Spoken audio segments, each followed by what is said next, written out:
জাহিদ চৌধুরীর দিকে তাকায়, আব্দুল্লাহর দিকে তাকায়। তো ওটা একটা ইতিহাস হয়ে গেল। 2013 সালে শাহবাগে ফ্যাসিবাদের পদধ্বনি। কিন্তু আরেকটি বিষয় আপনারা জানেন না, আমার সহকর্মীরাও ভুলে গেছে। তারও 4 বছর আগে আমি লিখেছিলাম, এই আমার দেশেই লিখেছিলাম, ফ্যাসিবাদের দিকে সরকারের যাত্রা। এটা কবে লিখেছিলাম জানেন? যখন ফ্যাসিবাদ শব্দ আসেই নাই, স্বৈরাচারের উপরে আমরা উঠতে পারি নাই, স্বৈরাচার ফ্যাসিবাদের পার্থক্য জানতাম না। তখন আমি লিখেছিলাম 2009 সালের এপ্রিল মাসে, এই যে এই বইতে এটা আছে, নবরূপে বাকশাল, এই বইতে আপনারা দেখবেন ফ্যাসিবাদের দিকে সরকারের যাত্রা। এটা 4 মাস তখন সরকারের বয়স। তারও 6 মাস আগে আমি লিখেছিলাম নবরূপে বাকশাল, নির্বাচনের আগে। এই সেই বই, নবরূপে বাকশাল। এনজিওর কিস্তি প্রথমবার বিকাশ পেমেন্ট করলেই 20 টাকা ইনস্ট্যান্ট ক্যাশব্যাক।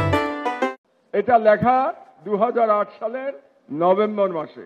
এই বইটা ছাপা হয়ে গেছিল আমি যখন প্রথম জেলে।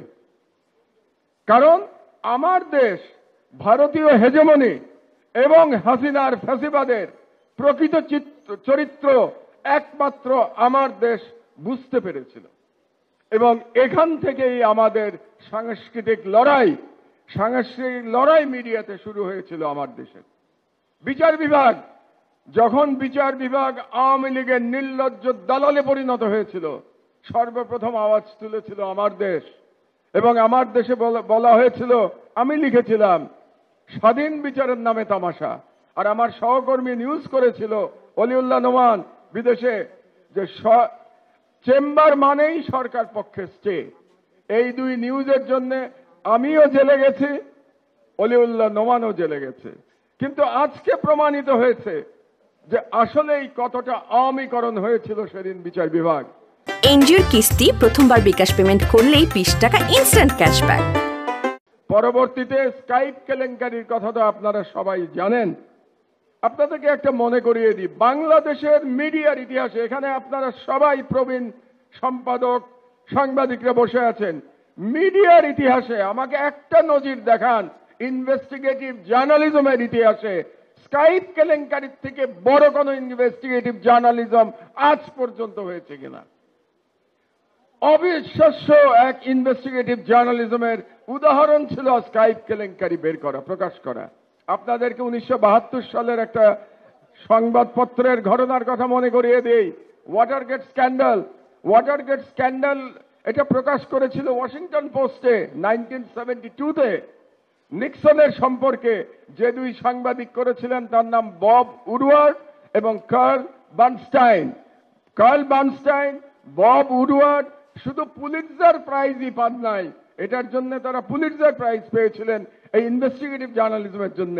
তারা ইনভেস্টিগেটিভ জার্নালিজমের ইতিহাসে অমর হয়ে আছেন।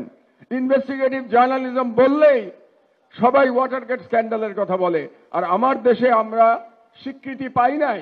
কিন্তু ইনভেস্টিগেটিভ জার্নালিজমের কথা বললে স্কাইপ কেলেঙ্কারি আসা উচিত, কিন্তু আজ পর্যন্ত ওই স্বীকৃতি আমরা পাই নাই। বরং তার পরিবর্তে আমাকে জেলে যেতে হয়েছে।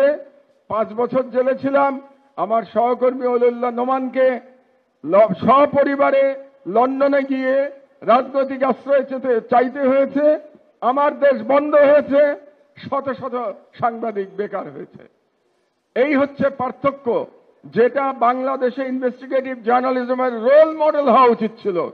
তার পরিবর্তে আমাদের কি জুটেছে? লাঞ্ছনা এবং সাজা। আজ পর্যন্ত প্রশংসা পাই নাই আমরা।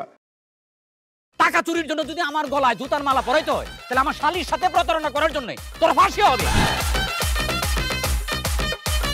দুলা ভাই, আপনার তো ঘর জামাই বইলা একটা পরিচয় আছে, আমার তো তাও নাই।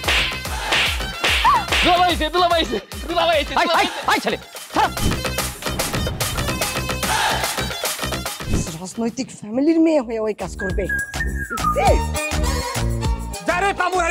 রক্তের নেশায় ধরতে, রক্তের নেশায়, কাঁচা রক্তের নেশায় ধরতে। তোমার এই পলিটিক্স আমার বাম পকেটে থাকে। ঝামেলা পাকাই আমি তখন বিয়ে করিনি। ও দুইটার আমি গুলি করে মারু।